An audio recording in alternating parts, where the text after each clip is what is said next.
Alert, alert. Oh my gosh. They are hitting pause on American tourism for the first time ever, like in history. France and the UK are not visiting America and they are hitting pause on these travelers.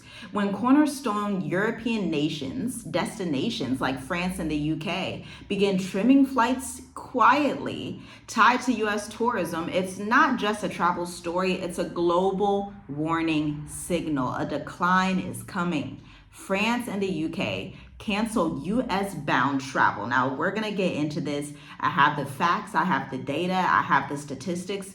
Let's talk about this. In March 2025, arrivals from Western Europe plunged 17% year over year. That's a big dip. With France and the UK amongst the top decliners, okay? That is coming from the New York Post. So, historically, a lot of French people, a lot of British people would visit the US, right? And those used to be like our closest allies as Americans. But now they're slowly stepping back and saying, hey, I don't want to be a part of that. I don't like what the US is doing right now. I don't even know if I support them. Even international policy, actually, France and Canada also both agreed that they would be recognizing Palestine as a sovereign state in October. This is something that historically America and the Israelis are against, as well as the British Empire, okay? But we're going to see if the Brits actually go with that or if they're going to take France's and Canada's side. This is a shake-up time where Western powers are not seeing eye to eye because some of the Western powers are saying, oh, these are really crappy powers, very oppressive. We shouldn't continue to do these things. And they're dividing up and they're like, look, I know we were like that in the past, but something has to change for the future of tomorrow. Now let's zoom over to June 2025, which saw a 3.4% drop in overseas inbound travel to the US, with the UK down 1.1% and France down 5.5%, even as Latin America rose. So Latin America is their new traveling destination. So if they don't want to go visit New York, they don't want to go visit California, they're now looking, hey, maybe I can go to Latin America, like Brazil, like Argentina, wherever they want to go down there. They're replacing America's tourism. And if you think American tourism isn't a big thing, well, you know, your girl, I was born in Florida. And Florida is hugely a tourist destination. It's a very mixed up destination. It's a mixed up state. And so they welcome a lot of people, a lot of small businesses down there and across the nation if they're like in these tourist hotspots, especially when you consider international airports, rely on these tourists to come in and to fund their small businesses. Of course, this does not affect Walmart. And yet, I just saw another statistic that Walmart is closing down hundreds of stores. So on all fronts, all we see is collapse. But today we're talking the tourism collapse of America. And if you didn't know, major carriers like Air France, KLM, Lufthansa, and the British Airways have slashed capacity because of weak demand and financial losses on long-haul routes. This is coming from news.com.au, okay? So the canceled flights and cities dropped.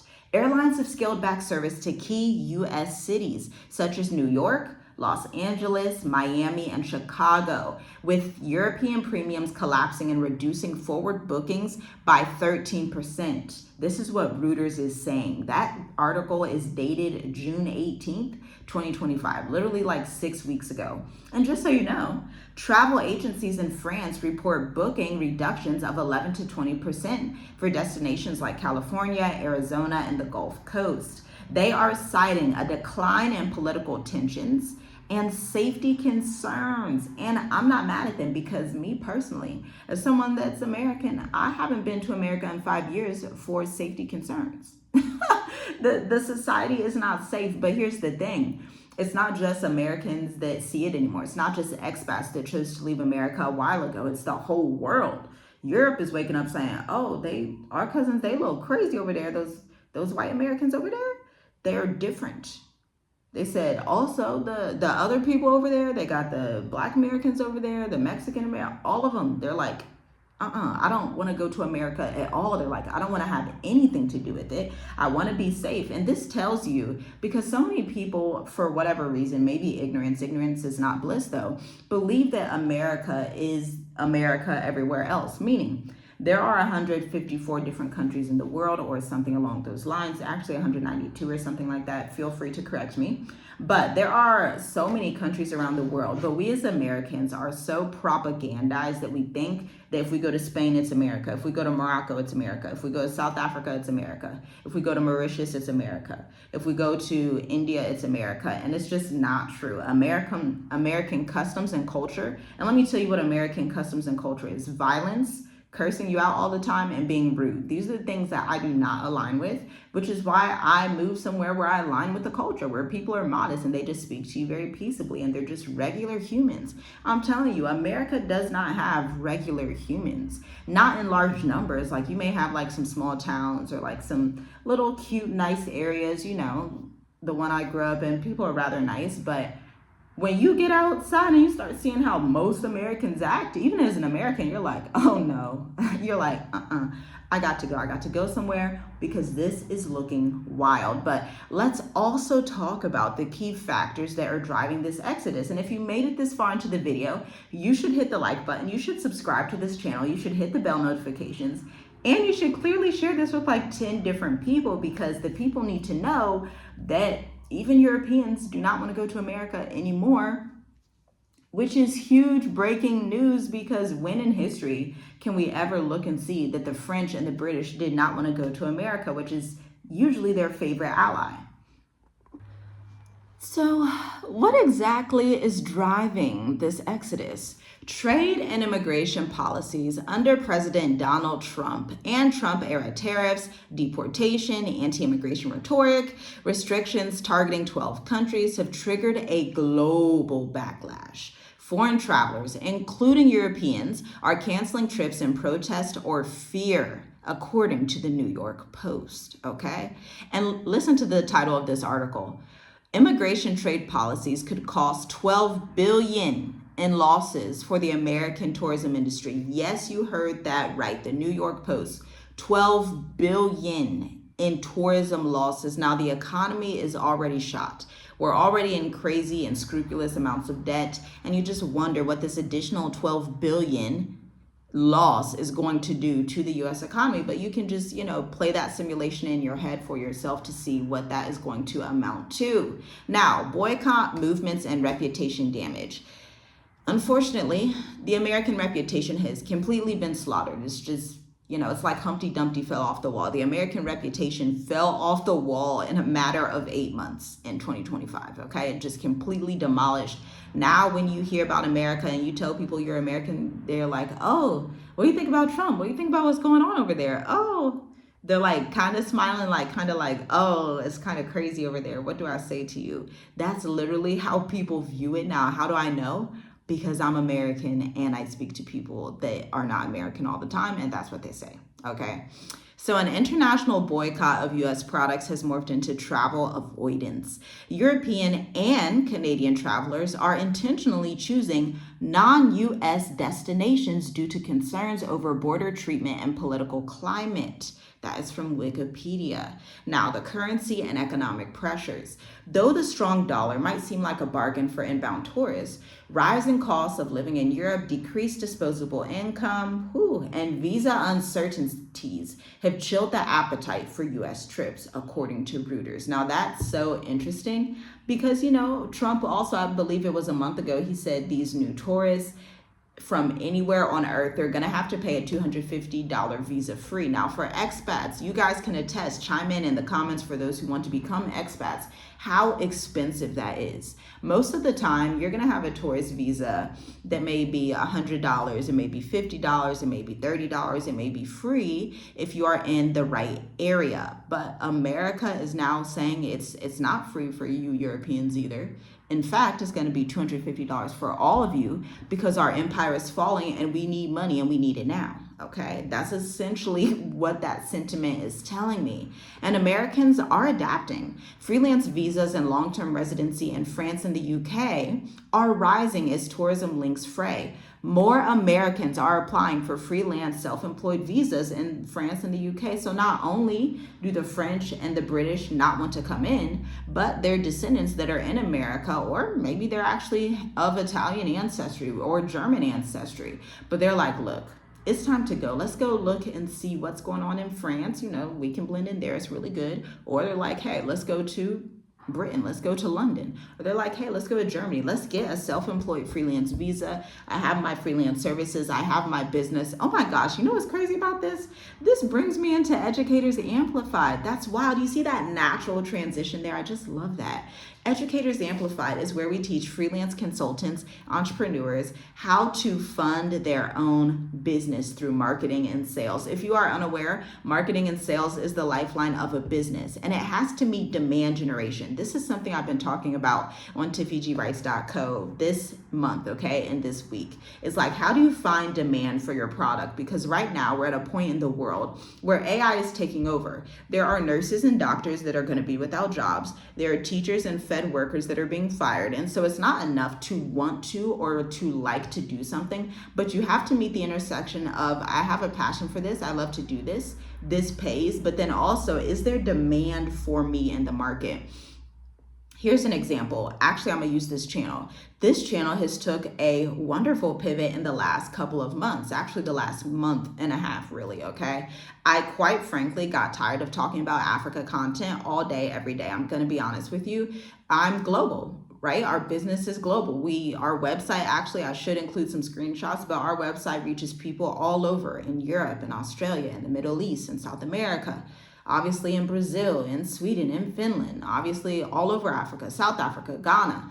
Our marketing website, like, people come from all over the world to read it, and we have clients that are all over the world. And so for us, it only makes sense to look at the data and say, okay, we have people even from Asia, like South Korea, who are now clients and who want our services and want to learn how to market their business online and start their online business through marketing. And so it only makes sense to open up Journey with Us Finances to a global network and start talking about global topics. That is one way to pivot and transition, to look at the data. And yes, it's uncomfortable. You're so used to doing something a certain way.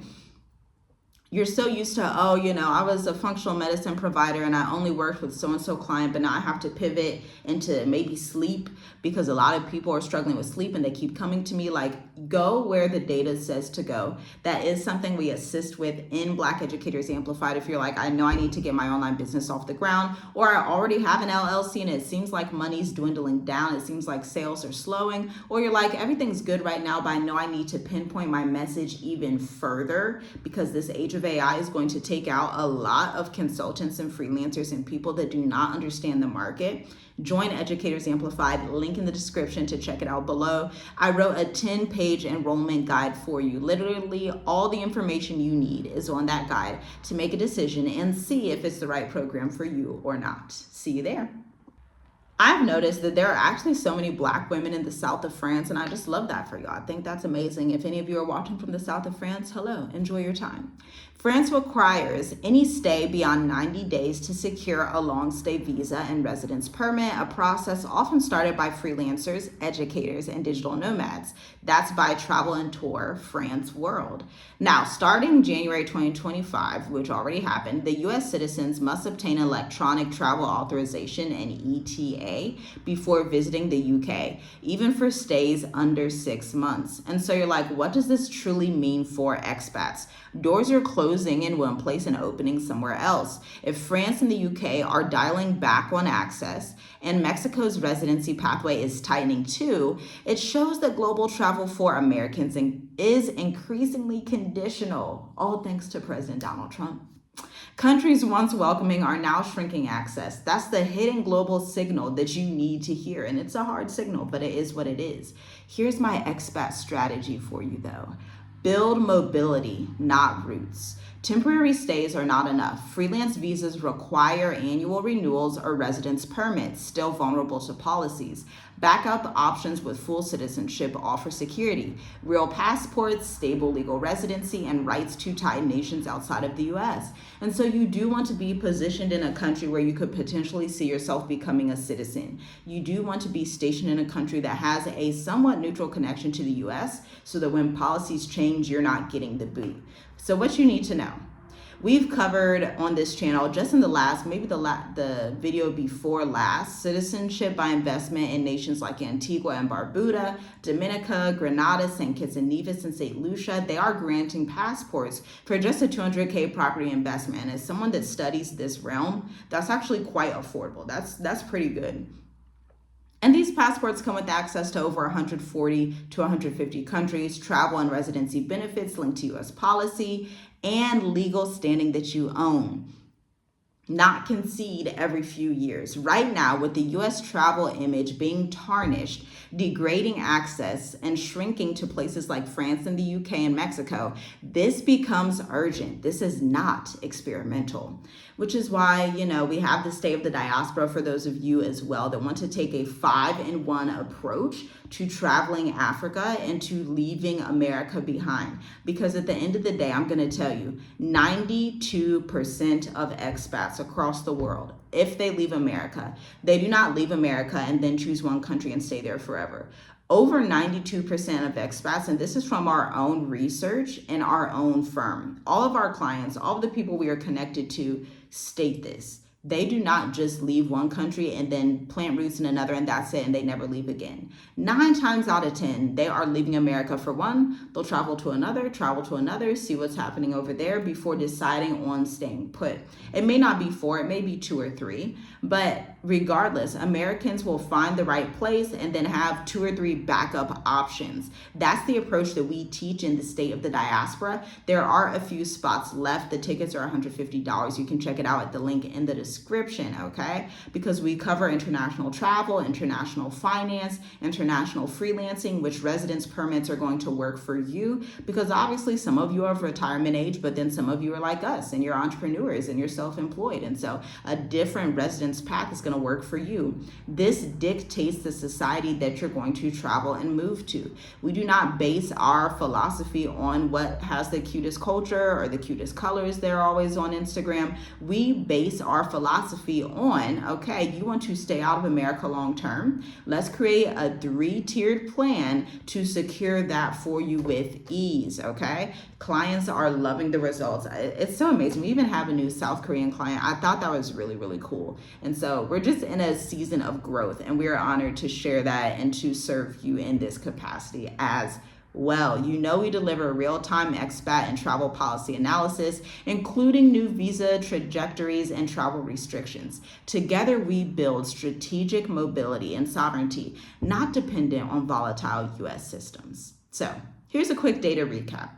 We had a 12% drop in international tourist visits in March 2025, the steepest fall since the pandemic travel and tour world, okay? Check out the Financial Times for that article. June 2025, inbound visitors from the UK and France were both negative year on year. So 1 year from 2024 to 2025, year on year decrease of people from the UK and France going to America.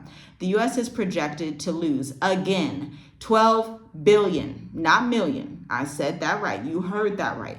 12 billion in international tourism revenue just in 2025 due to visitor decline. That is from the New York Post. And lastly, European airlines are scaling back or reallocating flights due to weakening demand and average transatlantic fares collapsing by up to 55% on key routes. This does not mean that the flights, like you look up the flights and you're like, oh, they're non-existent. Like, please have some context here, people. What it means is you're slowly going to start to see them dwindle away. So a flight route, and we actually cover this in the State of the Diaspora for Africa, not for Europe.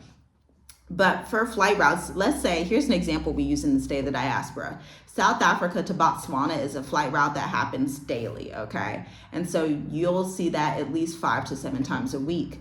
Now, if they were to cut that back, not delete it altogether, but if they slowly cut it back, you would see, oh, South Africa to Botswana, 3 times a week. Oh, 2 times a week. So that's what we mean on this channel when we're talking about these flight route cancellations and changes that are happening in real time. I'm not sure how often the French used to fly to America, but let's just say it was like 4 times a week. So they're cutting it back by 55%. So we can assume that that means now they're only doing 2 flights a week instead of 4. And so while they'll still be sort of available, they're not going to be available in big